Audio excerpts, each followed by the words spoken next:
कार्तिक मास के शुक्ल पक्ष की दूज तदुपरांत तीज नाम की तिथि, मंगलवार, ज्येष्ठा नाम का नक्षत्र, सुकर्मा नाम का योग, केतिल नाम का कर और वृश्चिक राशि पर भगवान चंद्रमा इस प्रकार से पंचांग श्रवण, जो भगवान की कृपा से और भगवान के नाम संकीर्तन, भगवत पूजा और भगवान की कथा का आनंद ले रहे हैं। कार्तिक मास मातम आज तक आप सुन रहे हैं। कितना जाए याद को मेरे कुछ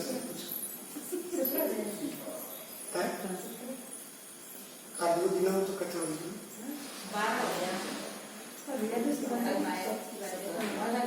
नागवाच विष्णुर्जलधरं गत्वा तद्यते पुटवेदनम।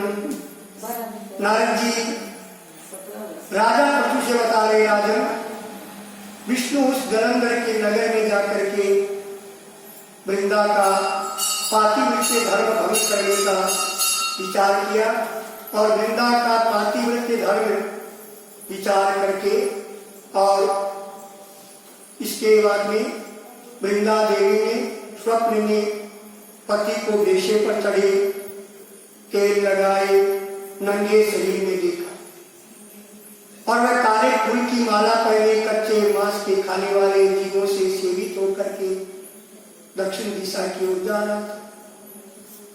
अब वह मुड़ मुड़ाए अंधकार से घिरा हुआ, उसने अपने पुर को सहसा नगर को सहसा समुद्र में डूबते हुए देखा।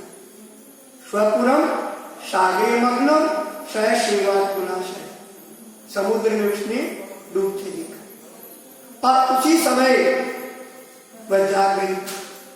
इस स्वप्न पर उसने विचार किया, विचार करने लगी। उसने उदय हुए भगवान सूर्य नारायण को छिद्रों से युक्त और निस्तेज देखा। ये सब अनिष्ट सूचक लक्षण देख करके और वह वृंदावन करने लगी, वही से व्याकुल हो गई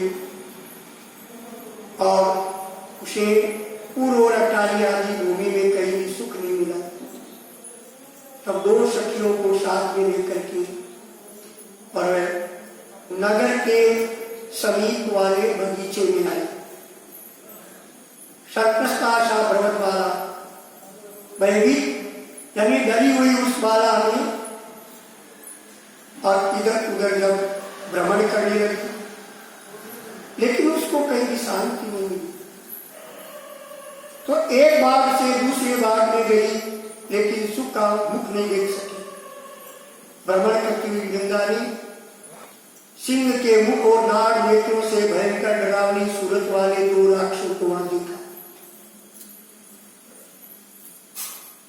नगर से तापसम शांत, अब तुम दो राक्षसों को देख करके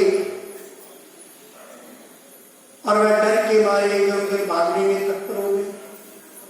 उस समय शांत रूप मौन धारण किए हुए शिष्य के समेत बैठे हुए एक तपस्वी को उसने देखा। तो उन राक्षसों के भय से और वह तपस्वी के गले में अपना बाण डाल करके कहने लगे, मुनि महाराज मैं आपकी शरण में आई हूं, आप मेरी रक्षा करें।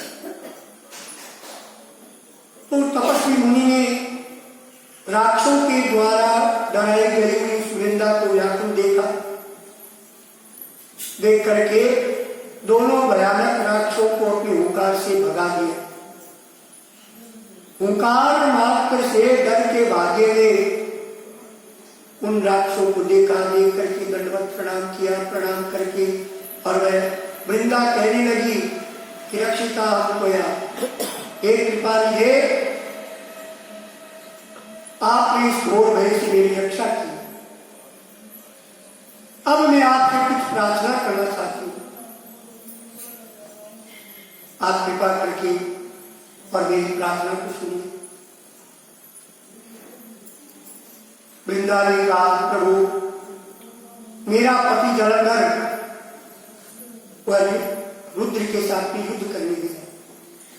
और वहां युद्ध क्षेत्र में कैसे है, उत्तम व्रतधारी महाराज आप कृपा करके उनका हाल मुझे बताइए। नारद जी बता रहे, राजा पृथु से राजन, मुनि की बात को सुना, सुन करके कृपा करके और मुनि ने ऊपर को देखा। इतने में आकाश को चले गए, जाकर के आधे क्षण में आकर के वे दोनों वानर मुनि के आगे स्थित हुए और जलंधर का शिव और कमल लिए हुए उन राक्षसों को देखा। देख करके वृंदा पति विनाश के कष्ट से दुखी हो गई। तो मुनि ने कमंडलों का जल छिड़क करके उसे आश्वासित किया और वह चैतन्य अवस्था में हो गई। तो वृंदा अपने पति के माथे पर अपना माथा रख करके दुखी होकर के रोने लगी। वृंदा कहने लगी, प्रभु आप जो पहले सुख में मुझे रखा, अब निरपराध में मुझसे क्यों नहीं बोलते? तो विष्णु के सहित सारे देवता और गंधर्वों को जीत लिया, तुम तीनों लोगों को जीतने वाले अब एक तपस्वी के द्वारा कैसे मारेंगे? नारद जी बता रहे, राजा पृथु से राजन, उस समय वृंदा इस तरह रुदन करके मुनि से कहा, मुनि महाराज कृपा निधे, आप मेरे पति को जिलाओ, आप इनको जिलाने में समर्थ हैं, ये मेरा विश्वास है। रुद्धित्वेति तदा वृंदा तम मुनिम वाक्य अब्रवीत। नारद जी राजा पृथु से बता रहे, राजन अब वृंदा की बात को सुन करके और हंस करके मुनि ने कहा कि रुद्र के हाथों संग्राम में मारे गए तुम्हारे पति को हम जिलाने में समर्थ नहीं है, फिर भी तेरे ऊपर कृपा करके मैं इसे जिलाता हूं। इतनी बात कह करके और वह मुनि स्वरूपी ब्राह्मण अंतर ध्यान हो गए। उसी समय जलंधर जीवित हो गया और उसने वृंदा को प्रसन्न मन से और अपने साथ में किया और पति को देख करके वृंदा भी हर्षित